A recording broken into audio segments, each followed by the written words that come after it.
Welcome to People Doing Good for Others.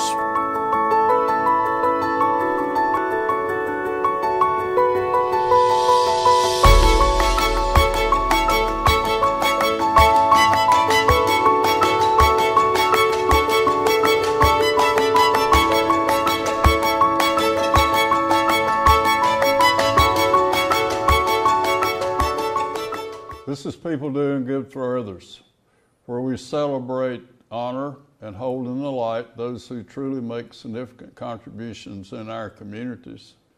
I'm Gary York, and I'm grateful to be with you today. I want to thank Wilkes Communications, River Street Network, and WIFM for this opportunity. And again, thank you for being with us this morning. Our featured guest today is Brewer Logan. He's a native of Wilkes County, graduate of East Wilkes High School. He does quite a bit of work with his church as a speaker. He's a graduate of East Wilkes and Appalachian State with a master's in molecular biology. He's also a medical consultant and has been involved at the Wilkes County Schools. He was part of the T3LC program with Dennis Huggins, and we'll get back to that. So thank you for being with us, and we'll concentrate on sustainable energy and helping folks along the way. So good morning to you, Brewer. Good morning, Gary. Thanks for having me on. It's an honor to have you here, and you were recommended by Dennis Huggins, who's one of my heroes. Tell us about your relationship with Dennis when you were at East Wilkes. So that was, I believe, my sophomore year of high school. I think once T3LC came into town, Eric Barker was the principal there during that time, and he was tasked with the job of trying to find students to be a part of that program, and I was one of the select few. We got into our first meeting. Of course, we had periodic meetings with that group, and that's where I met Dennis. And at the time, I was really unaware of everyone's positions with that program and what each person did. But later on, Dennis and I kind of continued to stay in communication, even throughout past high school and things like that, keeping up with each other on LinkedIn. And you know a lot about someone by how other people speak of that person. Everybody has only high things to say about Dennis and his contributions to education here in Wilkes County.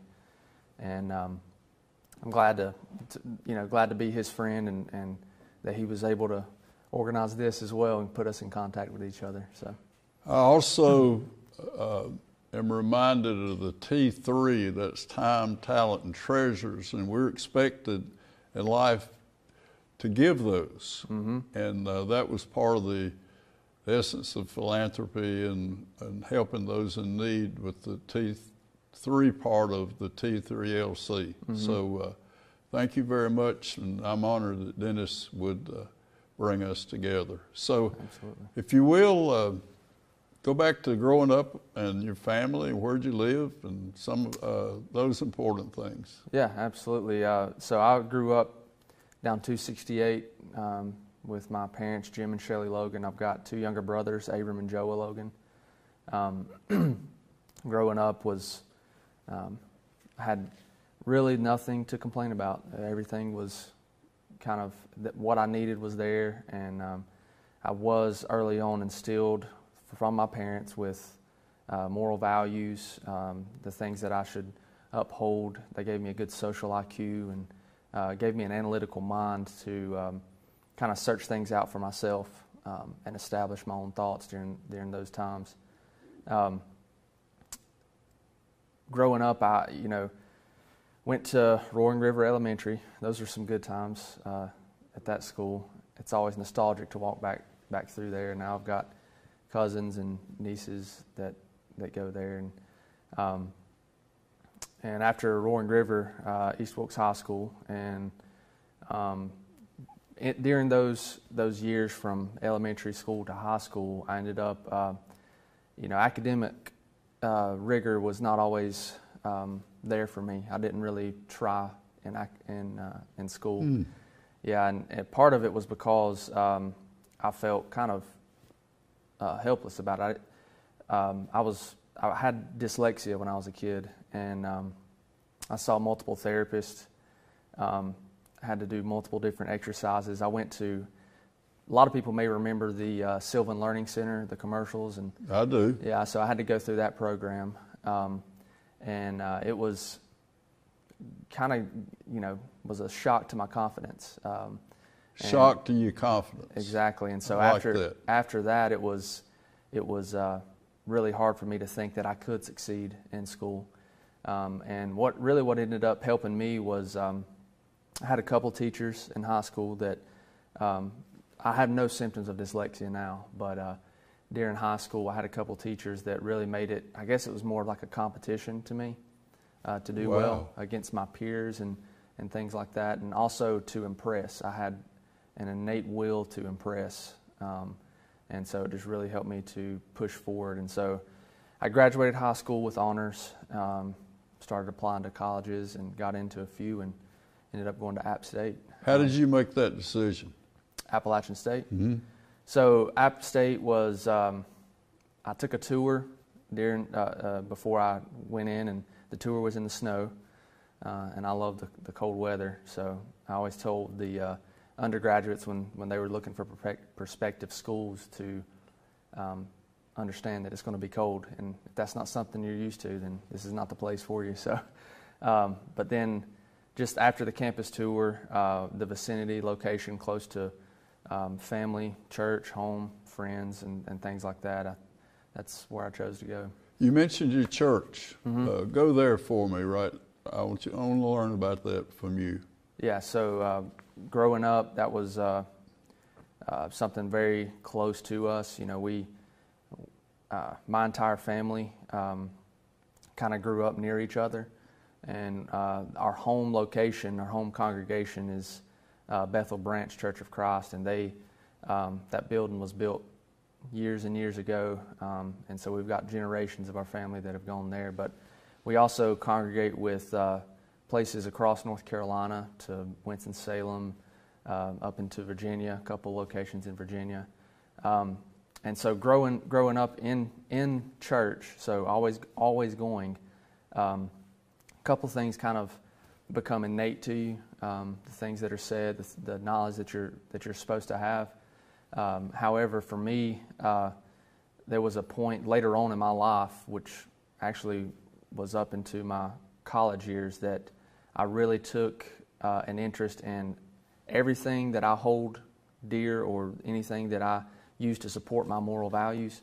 I wanted to validate that as best I could, exhaust the research to see exactly what it is I believe and why I believe it, without just trusting what my parents are saying. And I would encourage everybody to do this. And so during that time is when I really became active in really extensive research, from text of the Bible even to secular text, and looking how they match up. And so I got into studying very, very deeply doctrinal issues, origins of life, those kinds of things. And from there, I'll go ahead and tell you, it was probably about 6 months in total. I spent roughly 6 to 8 hours a day studying. That's how much it meant to make sure that I knew what I was doing and that it was correct. And then from there, I was asked to speak at our home congregation and all the other congregations that we ended up fellowshipping with. And so I go around and I speak there. Most of my subjects are, they deal with the Bible and its simplicity, but it also deals with the layers of meaning within the text. All right. And I always use this as an example, John chapter 4, speaking about the woman at the well. Everybody knows that text very well. It's something that's pretty universally known. And there's very upfront messages to gain from that. Yeah. The gospel's for everyone, those kinds of things. But there's layers to that message. And the same can be said for multiple texts. Why was it a woman of Samaria? What was the significance of the well?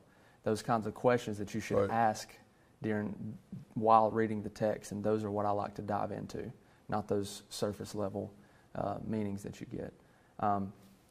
All that to say, it's something I really enjoy speaking at different congregations. And just going back real quick to that is the apologetic studies. So through grad school, I was challenged quite a bit and from people who were atheist and agnostic. Those that were my friends, I had lunch with them often, we spoke often, and they knew where I stood on things, and I knew where they stood on things, and I enjoyed discussing their points of view, but I was challenged with some questions that I did not feel I had an adequate answer for. And instead of just turning away from that and saying, oh, I don't need to know that, I studied it as hard as I could, and I can say that with confidence. You could help people.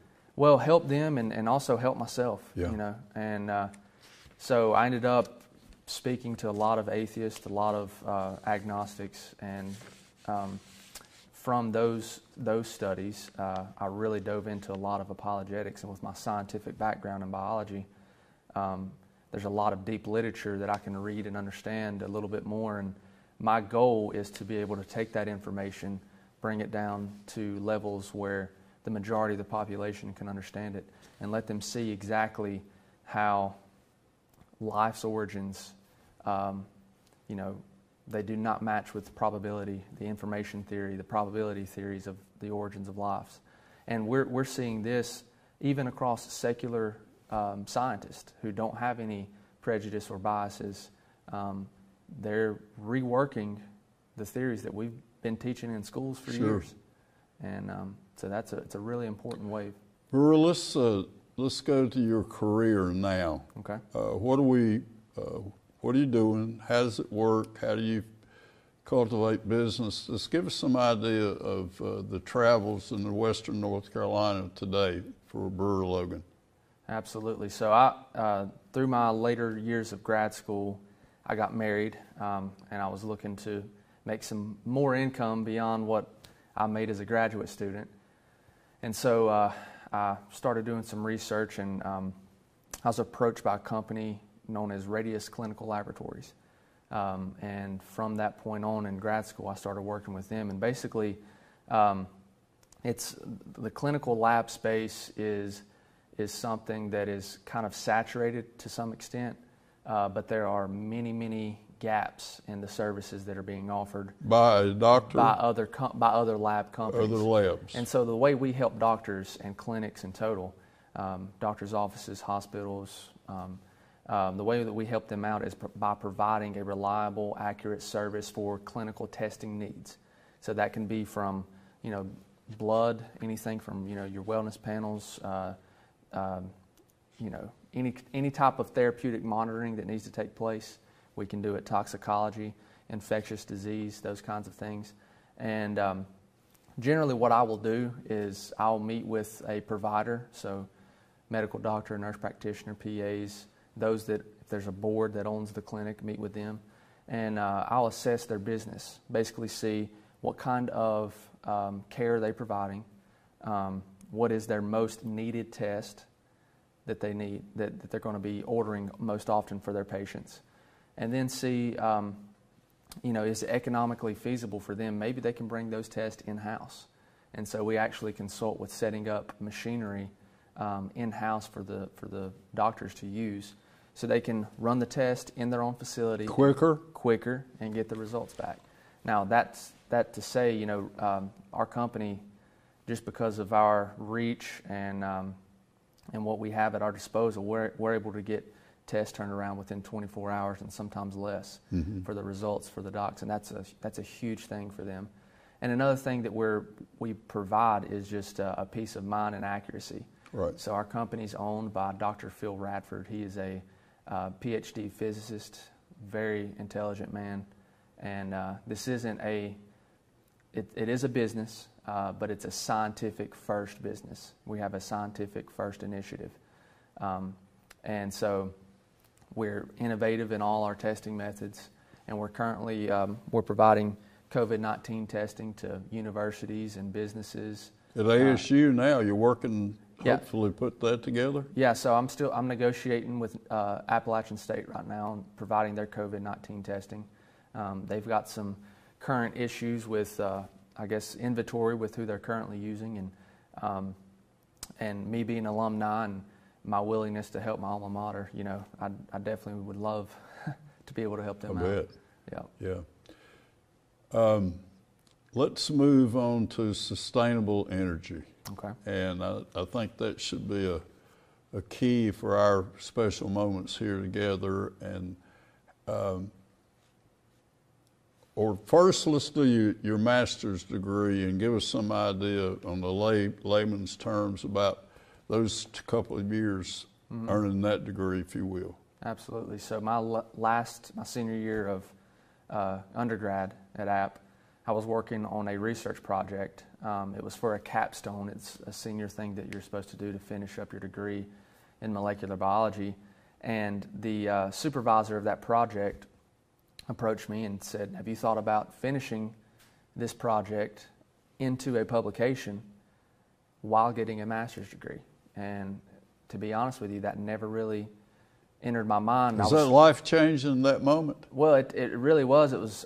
Wow. It took me a while to figure out a way to kind of address that, because my original ambition was to go to dental school, but I was a first-generation college graduate, and I really was unaware of the process and all those kinds of things. And so I ended up giving them an answer the same day because I was really into the project I was working on. And wow.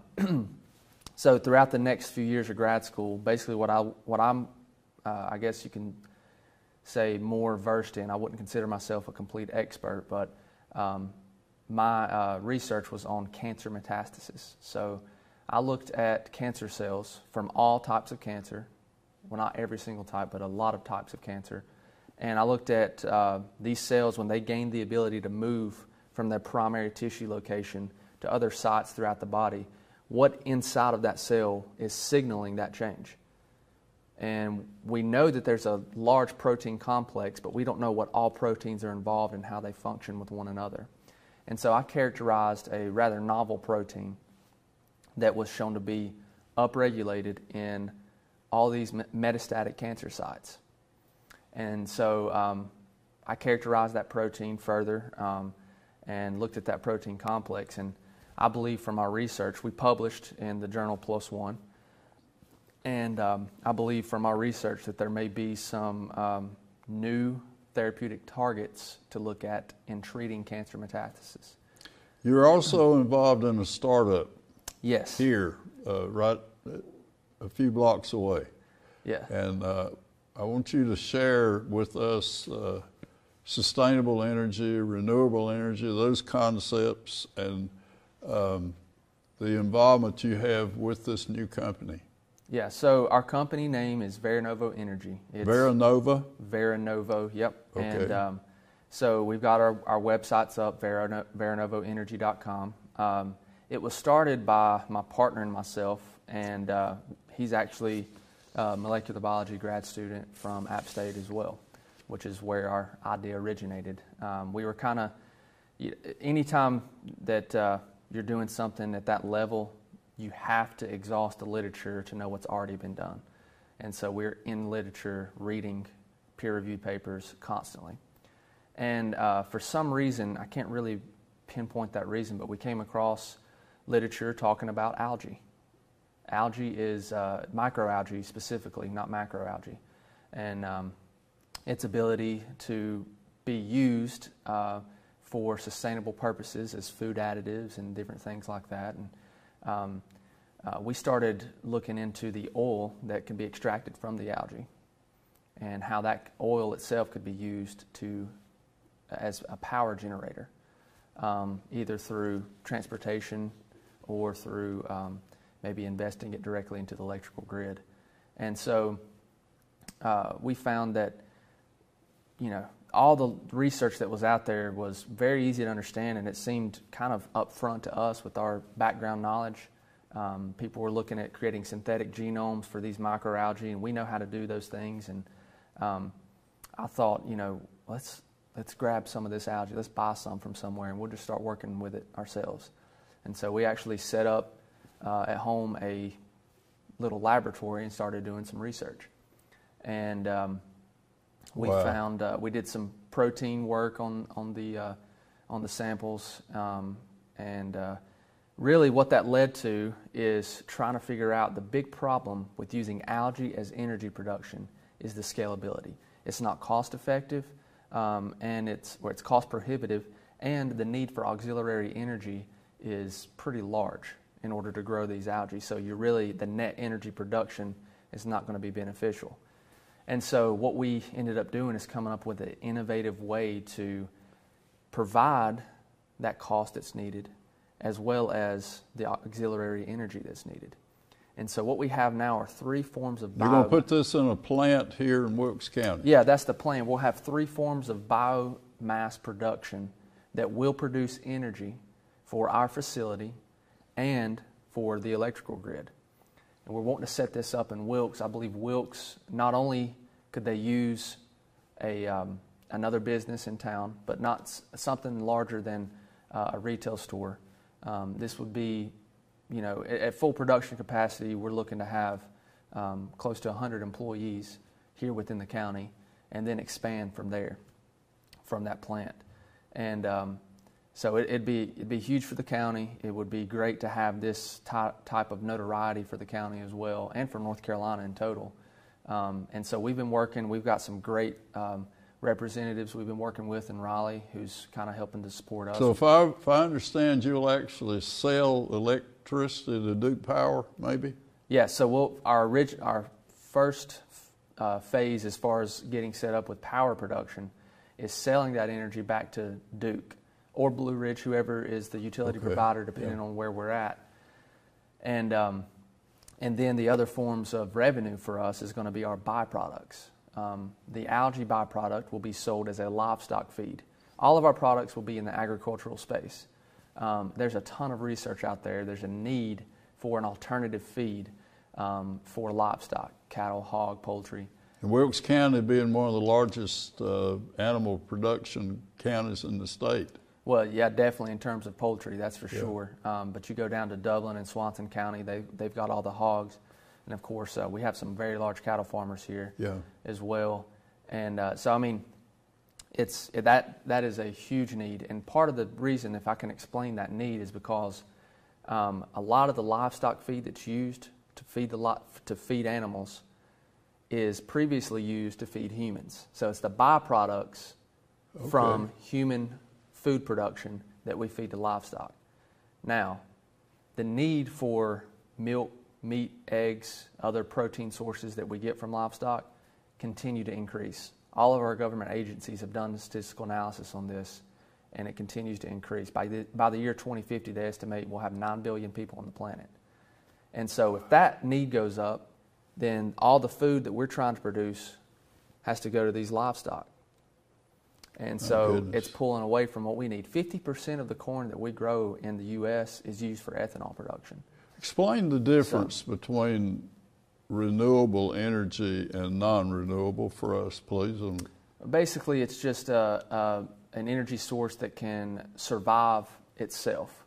So once you, in the terms of using fossil fuels and things like that. Fossil fuel like coal would become coal ash. And coal becomes coal ash, those kinds of things. And of course the burning of gas, gasoline and diesel fuel products, natural gas, those kinds of things. Those are depleting sources. So we don't know exactly how much. There's estimations. And I've got those stats as well. But I mean, you're looking at a large amount of fossil fuels that are left to be used. However, how long is America going to be around? I mean, we would hope for a long time. And so we want to go ahead and start offsetting some of that fossil fuel use while we can. The Department of Energy has a very lofty goal by the year 2050 to have 80% of our energy production be through renewable energy. I don't think that that's possible. At our current rate right now, I don't think that's possible. Right now, renewable energy... So that could be windmills and turbines? Solar and wind turbines, The problem with that, though, you would need the land space. If you wanted to produce 10% of the energy used in 2009 for the U.S. through wind or solar, you would need over 69,000 square miles, which is roughly the size of New Jersey. there's not enough land mass. So there's a land mass threshold for that type of renewable energy, which is why we need something that can be vertically produced, like algae. Yeah. Okay. Yeah. Wow. So we're back to renewable energy, and you're working with a company, and you're doing some of the startup things now and working on it day and night, I guess. Absolutely. I had a meeting with Wilkes EDC, the president currently, Leanne Nixon, who has been very instrumental in helping us out, trying to get the things we need into the county. And we want to use buildings that have already been constructed. We have manufacturing plants from years ago that are sitting vacant right now that could definitely be utilized for what we need. And also, like I said, representatives in Raleigh that represent our district, Jeffrey Elmore, Sarah Stevens, a lot of those folks. And then we're also working with, I've been in communication with Duke Energy vice presidents and business developers, with Tyson Foods, the director of nutrition, Dr. Roy Brister, who has been, he's actually very active in the algae research himself and would like to utilize some of our product on their testing farms, as well as other companies that would be utilizing our services that are rather large as well. So I'm trying to bring as much as I can back into this county through our business. Recap again, if you will, those technical words, the name of your company, the algae, and those words that we've touched on today. Mm-hmm. Mention those again. Yeah. So the about name, the wood, using wood. And yeah. So that I didn't go through those. Yeah. So Veranova Energy at it essentially is going to be a energy production company with agricultural byproducts at the basic term. Right. So we can sell the byproducts to the agricultural industry. Yes. Okay. We'll have algae, and of course, oil will be extracted from the algae and invested directly into the utility grid. Right. We'll have wood pyrolysis. Now that's essentially the gasification of wood outside of the presence of oxygen. So how do you burn wood without oxygen? Fire requires it, correct? So we'll have this elaborate type of machinery that will actually char that wood outside of the presence of oxygen, and from that, syngas is produced, which is very methane rich. Right. We capture that syngas, right. use that for energy production. The byproduct is the char that's left over. That biochar, or that wood char, will be sold as biochar as a soil enhancer. And it's organic. My goodness. It's organic, it's safe with pets, it prevents nutrient leaching, like water runoff. And it actually increases water retention for your lawns and your gardens. So we start with this function and we get the effect of it here, possibly, in the ground. Wow. Exactly. And so we're taking carbon that would be released into the air, keeping it in a solid form, putting it back into the earth. And then we've got anaerobic digestion. This is a very popular topic. I think there's still some research elements that could be used to make it more efficient. And we have some of those, I believe. But anaerobic digestion is the breakdown of organic molecules or organic matter outside of the presence of oxygen by microbes. So that's the anaerobic, no oxygen digestion. So you're breaking down those microbes. Tell us about your wife and daughter. So my wife, Katie, we got married while I was in grad school, and dated before we got married. Oh gosh, she's gonna be mad at me. We dated for 4 or 5 years, something like that, through undergrad. And anyway, she's been a complete blessing in my life, and I've learned a ton from her that I probably would not have found out myself. And she has a tremendous work ethic. She's very successful in her career. She's a graphic designer and marketing manager for ECRS, which is a company based out of Boone, but they've got clients nationally. And so you say she's been a real blessing. Absolutely. Wow. And then my last year of grad school, we had our daughter Guinevere. We call her Gwen for short. Guinevere Marie Logan, and that is something else to bring life into this world. I've told people, I've got friends who are pregnant and who've just recently had babies, and you cannot describe it to somebody. You will not be able to. Brewer so I'm not Logan, going to attempt. I want to thank you for being here and this wonderful presentation today. And I think we're able to pull out the simplicity of it in ways that we do this, and thank you for that.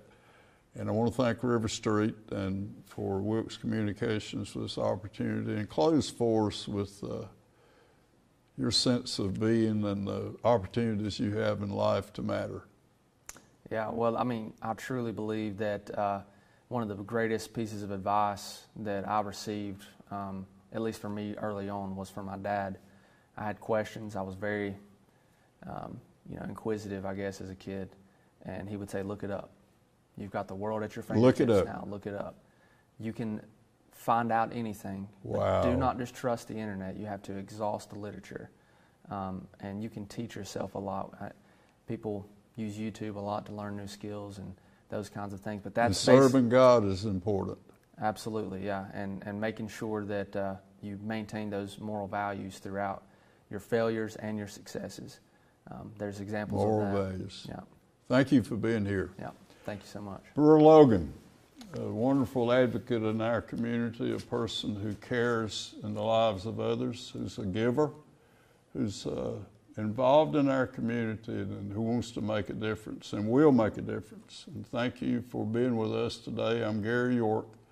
People doing good for others, and we've been sharing with Brewer Logan, a consultant, a developer, a person who has a spiritual foundation, and thank you for being part of this outreach and ministry. Have a good day. Bye-bye.